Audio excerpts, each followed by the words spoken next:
جیسے وہ کوئی بات اس سے منوانا چاہ رہی ہو، لیکن یہ عورت اس کے سامنے تن کے کھڑی تھی اور بات ماننے کو تیار ہی نہ تھی۔ تو بہت دور سے مجھے ان کی آواز تو سنائی نہیں دے رہی تھی، لیکن ان کی حرکات و سکنات سے بس اتنا پتہ چل رہا تھا کہ وہ کوئی عورت ہے، بہت امیر کبیر عورت ہے، جو کافی دیر سے اس عورت کی منت سماجت کر رہی ہے، لیکن یہ ٹس سے مس نہ ہوئی۔ اور آخر میں اس عورت نے، نکرانی نے، غصے سے ڈانٹتے ہوئے بیگم کو جانے کا کہا، اور وہ کافی دیر منانے کے بعد بھی کامیاب نہ سکی اور بڑی مایوس ہو کر، بڑی دل برداشتہ اور مایوس ہو کر وہاں سے چلی گئی، اور اس نے اس کو واپس بھیج کر تو خود زور سے غصے سے گیٹ کا دروازہ بند کر کے یہ اندر آ گئی اپنے کوارٹر میں۔ جب یہ اپنے کوارٹر میں اندر آئی، اپنے کام کرنے لگی، تو مجھے بہت تجسس ہوا، تو میں بھاگتی ہوئی نیچے اس عورت کے پاس گئی اور کہا کہ اگر آپ مناسب سمجھیں تو مجھے ذرا کچھ بتائیں کہ یہ کیا ماجرا ہے۔ تو میں نے دیکھا کہ وہ عورت، جو بیگم تھی، وہ آپ کی بڑی کوئی منت سماجت کر رہی تھی کسی بات کے لیے، لیکن آپ نہیں مان رہی تھی۔ تو اس عورت، وہ بتانے لگی، عورت کہنے لگی، باجی یہ جو امیر کبیر عورت ہے یہ بہت ہی زیادہ پیسے والی ہے، بہت امیر ہے۔ تو پتہ نہیں اس کو میرا پتہ کیسے پتہ چل گیا۔ تو میں پہلے اس کے گھر میں کام کرتی تھی، یہاں آنے سے پہلے میں اس عورت کے گھر کام کرتی تھی، تو پھر میں نے چھوڑ دیا۔ اب یہ دوبارہ آئی ہے، مجھے پتہ نہیں کہاں سے ڈھونڈا اس نے، اور یہ میری منت سماجت کر رہی تھی کہ دوبارہ کام سٹارٹ کر دو، تو لیکن میں ماننے کو تیار نہیں تھی۔ تو یہ مجھے کہہ رہی تھی، میں تمہیں منہ مانگی تنخواہ دوں گی، تمہارے بچوں کی ساری پڑھائی کا خرچہ میرے ذمے ہے، اور میں تمہیں ایک گھر بھی لے کے دوں گی جو تمہارے نام پہ کروں گی، اور تمہارے بچوں کو مہنگے اسکولوں میں پڑھاؤں گی، اور تمہارے یعنی کہ جتنی تمہاری ضروریات ہیں، تمہاری ہر خوشی غمی کا سارا خرچہ میرے ذمے ہے، اور تمہاری بچیوں کی شادی کی بھی ذمہ داری میرے پاس ہے۔ تو میں تمہارے سارے خرچے اٹھاؤں گی، تمہارے بچوں کی ساری ذمہ داری میں اٹھاؤں گی، اور جو تم واپس میرے ساتھ میرے گھر چلو، اور جو میرے گھر میں جتنے بھی ملازمین ہیں میں تمہیں اس کی سپروائزر بناؤں گی، تو تم ان سب کے کام کرو، اس لیے کہ تم ایماندار ہو، مجھے تم جیسی کوئی بات میں نہیں ملی، تو اسی لیے میں تم ایمانداری سے کام کرتی ہو، تو تم آؤ اور تم سب نوکروں پہ، سب ملازموں پہ نظر رکھنا، اور تمہیں تمہاری منہ مانگی میں فیس دوں گی، اور تمہاری عزت بھی ہوگی، اور تمہیں تمہاری ہر خوشیاں، تمہارے سارے خواب میں پورے کروں گی۔ میں دم سادے اس کی یہ بات سنتے جا رہی تھی، تو مزید وہ بتانے لگی کہ باجی جب میں اس کے گھر کام کرتی تھی تو یہ بیگم اپنا سارا زیور، جب شادیوں پر اسے کبھی جانا ہوتا تھا کسی فنکشن پر، تو میرے حوالے کرتی تھی، اور میں ہی اس کا سنبھال کے رکھتی تھی۔ تو اسے یقین تھا کہ اب میں ایمانداری سے اس کا سارا عمارت میں خیانت نہیں کروں گی، تو اس لیے وہ ہر چیز میرے پاس رکھواتی تھی، اپنے چیک بکس، اپنے پیسے، اپنے زیور جو بھی ہوتا تھا سب میرے پاس رکھواتی تھی۔ تو اب وہ مجھے واپس بلانے کے لیے آئی تھی، تو میں بڑی حیرانی اور افسوس سے میں نے اس کو کہا کہ تمہارے اندر کوئی عقل نام کی چیز ہے؟ جہاں تمہیں اتنی عزت اور پیسہ اور خوشی مل رہی ہے، تم اسے کیوں ٹھکرا رہی ہو؟ تو یہاں روز تم بے عزت ہوتی ہو، اور بیگم تمہیں جو ہے وہ رج کے کنجوس ہے، وہ تمہاری تنخواہ بھی تمہیں صحیح طرح پوری نہیں دیتی، اور اگر کوئی چیز تم سے کوئی کام خراب ہو جائے یا تمہارے بچوں سے کوئی نقصان ہو جائے تو تمہاری تنخواہ بھی کاٹ لیتی ہے، اور کھانے کو بھی تمہیں کچھ نہیں دیتی ایکسٹرا، تمہارے اور تمہارے بچوں کے ساتھ مار پیٹ کرتی ہے۔ تو تم کتنی بیوقوف ہو کہ تم نے اتنی عزت کی زندگی ٹھکرا کے، اتنی پیسے کی زندگی ٹھکرا کے، تو تم یہ بے عزتی والی جو زندگی ہے تم اس کو ترجیح دے رہی ہو۔ تو میں نے کہا میں نے اس عورت کو ڈانٹتے ہوئے کہا کہ کیسا تم نے کیا ہے کہ تمہیں ایک اچھی اپرچونٹی مل رہی ہے اور تم اس کو ٹھکرا کے تم یہاں پر پڑی ہو۔ تو اس نے بڑے تحمل سے میری باتیں سنی، پھر اس نے ایک ٹھنڈی سانس بھری،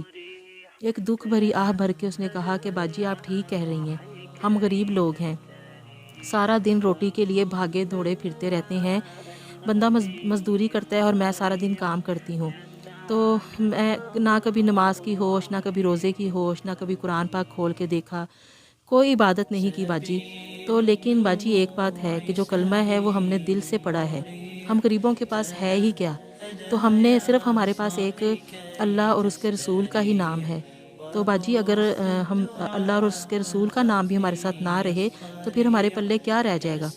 تو باجی ہمارے پاس تو کوئی حج عمرہ بھی نہیں ہے، تو باجی ہم صرف پیارے رسول کا نام ہے، تو میں اس کو تو داؤ پہ نہیں لگا سکتی۔ تو میں بڑی حیرت سے اس کی بات سن رہی تھی، تو میں نے کہا کیا مطلب، مجھے تمہاری باتیں سمجھ نہیں آ رہی۔ تو وہ روتے ہوئے کہنے لگی باجی وہ جو بیگم آئی تھی وہ قادیانی مرزئی ہے،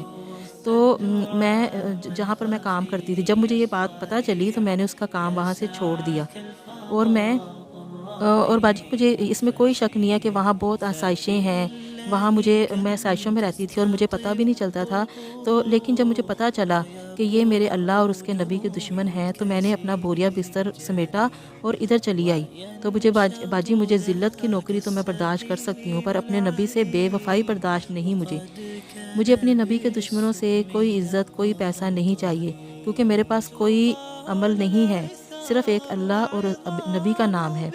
جو مجھ گناہگار کے نام کے ساتھ جڑا ہوا ہے، تو میں اسے کیسے الگ کر دوں؟ وہاں میرا ایمان، میری نسلوں کا ایمان خطرے میں تھا، اس لیے وہ ساری دنیا کی دولت بھی میرے نام لگا دے تو مجھے یہ سودا منظور نہیں، مجھے یہ زندگی قبول ہے، کم از کم یہاں میرا ایمان تو سلامت ہے۔ یہ سب کہتے ہوئے اس کی آنکھوں میں آنسو تھے اور میری آنکھوں میں بھی آنسو تھے اور میری آنکھیں آنسوؤں سے بھری ہوئی تھیں، اور میں اپنے سامنے اس عظیم عورت کا قد بہت اونچا محسوس کر رہی تھی اور اس کا قد بہت اونچا بلندی پر دیکھ رہی تھی۔ میرے دل میں اس عورت کا مقام، اس کی عزت، اس کا مرتبہ کہیں زیادہ بڑھ گیا تھا۔ میں اس کے ہاتھ چوم کر اعتراف کر رہی تھی کہ کسی کی ظاہری حالت کو دیکھ کر اندازہ نہیں لگانا چاہیے کہ یہ بندہ کمتر ہے۔ اس وقت وہ مجھے وقت کی ولی لگ رہی تھی اور بہت پیار آ رہا تھا، میں اس کو عقیدت سے اس پہ میں دیکھ رہی تھی اس کو، اور میری نظر میں وہ اللہ کے لیے جس نے اس کے سامنے دو راستے تھے، تو ایک تنگی کا اور ایک آسانی کا، اس نے آسانی کا راستہ چھوڑ کے تنگی کا راستہ چن لیا تھا۔ تو جب اس کے سامنے دو راستے آئے تو اس نے تنگی کا راستہ